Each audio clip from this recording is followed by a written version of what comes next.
नमस्कार दोस्तों, आज हम चर्चा करने वाले एक महत्वपूर्ण मुद्दे पर महाराष्ट्र की मुख्यमंत्री लाडली बहन योजना। क्या ये योजना सच में महिलाओं के लिए फायदेमंद साबित होगी या फिर ये एक बड़ा घोटाला बनकर रह जाएगी? आइए जानते हैं विस्तार से इस योजना की सच्चाई और इसके पीछे की राजनीति। योजना का उद्देश्य। यह योजना महाराष्ट्र की महिलाओं को आर्थिक सहायता देने के उद्देश्य से लाई गई है। इसका मकसद राज्य के गरीब और पिछड़ी वर्ग की महिलाओं को हर महीने वित्तीय मदद प्रदान करना है। सरकारी तौर पर इसे महिला सशक्तिकरण की दिशा में एक महत्वपूर्ण कदम बताया जा रहा है। योजना की क्रियान्वयन में चुनौतियां। योजना लागू होने में देरी। कई बार इस तरह की योजनाएं कागजों पर बहुत ही अच्छी दिखती है, लेकिन वास्तविकता में इन्हें लागू करने में बड़ी दिक्कत आती है।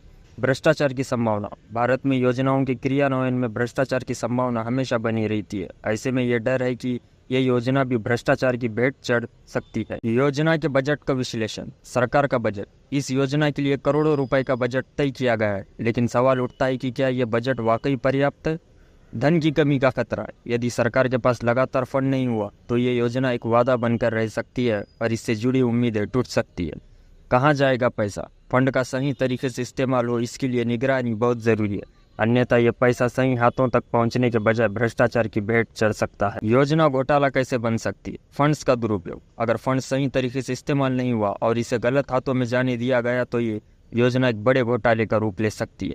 फर्जी लाभार्थी। सरकारी योजनाओं में अक्सर फर्जी लाभार्थियों का नामांकन किया जाता है, जिससे असली जरूरतमंदों तक मदद नहीं पहुंच जाती। वोट बैंक की राजनीति। कई बार सरकार योजनाएं सिर्फ वोट बैंक के लिए लाती है और चुनाव खत्म होने के बाद इन्हें छोड़ देती है। अगर ये योजना भी ऐसे ही निकली तो ये जनता के साथ धोखा होगा। योजना की निगरानी और पारदर्शिता। निगरानी की कमी। यदि योजना की निगरानी में लापरवाही बरती गई तो भ्रष्टाचार की संभावना बढ़ सकती है। पारदर्शिता का अभाव। अगर सरकार ने योजना की क्रियान्वयन में पारदर्शिता नहीं रखी तो लोगों को इस पर भरोसा करना मुश्किल होगा। सरकार के पास इसे चलाने की शक्ति है। सरकार की योजना बनाने की क्षमता तो है, लेकिन इसे लागू करने और लंबे समय तक चलाने की भी ताकत होनी चाहिए। अगर महाराष्ट्र सरकार के पास स्थायी फंडिंग की योजना नहीं है तो ये योजना लंबे समय तक चलने में मुश्किल हो सकती है। इसके अलावा राज्य की वित्तीय स्थिति को भी ध्यान में रखना जरूरी है। अगर राजस्व कम हुआ तो इस तरह की योजनाओं को आगे बढ़ाना चुनौतीपूर्ण होगा। दीर्घकालीन प्रभाव। अगर ये योजना सही तरीके से लागू होती है और लंबे समय तक चलती है तो इसका सकारात्मक प्रभाव हो सकता है, लेकिन अगर यह सिर्फ चुनावी वादा बनकर रह जाती है तो लोगों में नाराजगी बढ़ सकती है। इसलिए सरकार को यह सुनिश्चित करना होगा कि इस योजना को सही तरीके से लागू किया जाए और इसका लाभ वास्तविक रूप से लोगों तक पहुंचे। क्या ये सिर्फ चुनावी लॉलीपॉप होगा? दोस्तों, चुनाव के समय कई योजनाएं शुरू की जाती है ताकि जनता का ध्यान आकर्षित किया जा सके। क्या ये योजना सिर्फ चुनाव के लिए है?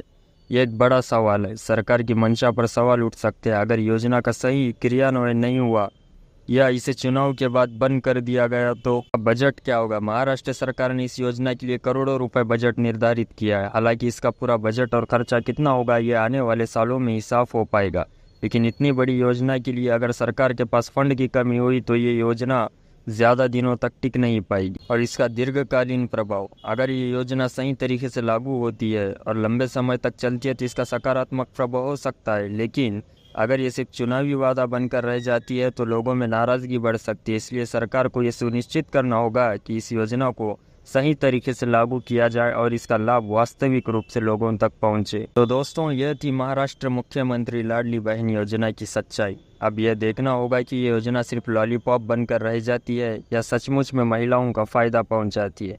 अगर आपको ये जानकारी पसंद आई हो तो इस वीडियो को लाइक करें, अपने दोस्तों के साथ शेयर करें और हमारे चैनल को सब्सक्राइब करना ना भूलें।